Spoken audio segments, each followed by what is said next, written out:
नमस्ते, मैं डॉक्टर विनीत वानखेड़े आशीर्वाद clinic diabetes thyroid and obesity care centre Nashik में कार्य करता हूँ।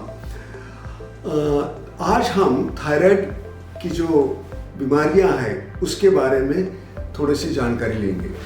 थायराइड ये जो ग्रंथि है, ग्लैंड है, ये गर्दन के इस भाग में रहती है। उसका वजन 20 से 25 ग्राम तक रहता है और बटरफ्लाई शेप दोनों तरफ फैली वाली ऐसी ग्लैंड रहती है। और ये थायराइड नाम का एक हार्मोन तैयार करती है।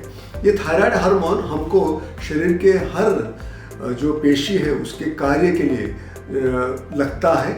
इसका मतलब ये बहुत ज़रूरी हार्मोन है और अगर ये नहीं रहा, कम रहा तो उसको हम हाइपोथायराइड कहते हैं, अगर ये ज़्यादा रहा तो उसको हम हाइपरथायराइड करते हैं। दोनों भी ठीक नहीं है, हाइपो भी ठीक नहीं है, हाइपर भी ठीक नहीं, नॉर्मल मात्रा में होना चाहिए।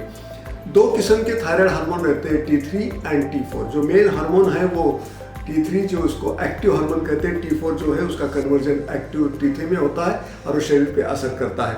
ये शरीर के हर, जैसा मैंने कहा कि डाइजेशन है या शरीर की जो बढ़ोतरी है, ग्रोथ है, उसके लिए थायराइड हार्मोन लगता है।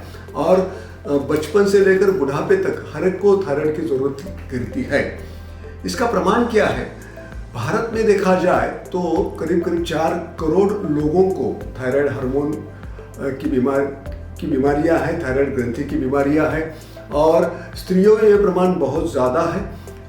पुरुषों से 10 में 1 स्त्री को थायराइड की बीमारी हो सकती है और अगर जनरल पॉपुलेशन लिया गया तो उसमें 10 से 12% लोगों को थायराइड होता है। थायराइड क्यों होता है? पहली बात तो आनुवंशिकता, माँ के तरफ से ये जीन्स ट्रांसमिट होते हैं, लड़कियों में ज़्यादा होता है, हमने देखा है।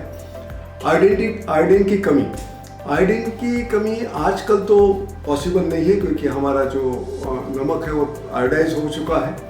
कुछ दवाइयों का असर जैसा अमाइडोरन है उससे थायराइड कम हो सकता है और कुछ बीमारियों के साथ थायराइड की बीमारी हो सकती है। टाइप 1 डायबिटीज़ बोलो या दूसरे ग्रंथियों की बीमारियाँ जो रहती है उसमें थायराइड हो सकता है। और अगर पहले कभी थायराइड कैंसर की वजह से अगर पूरी ग्रंथि निकाल दी गई, ग्लैंड निकाल दी गई है तो थायराइड की कमी आ सकती है। धन्यवाद।